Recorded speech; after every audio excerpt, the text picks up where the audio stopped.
You ask Tiger to solve. This deals with linear equations with one unknown. The final result is p equals -1/6.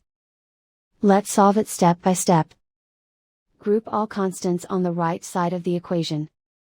Add 9/7 to both sides. Combine the fractions.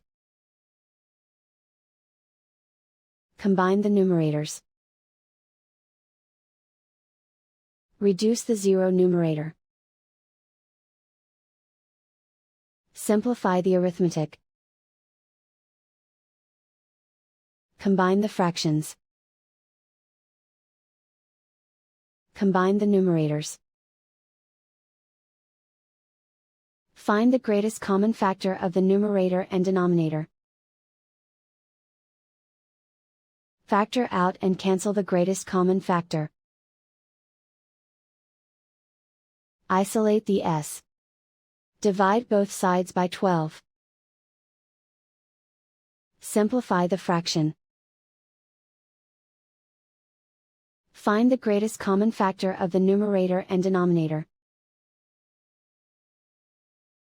Factor out and cancel the greatest common factor. And so the final result is p equals -1/6.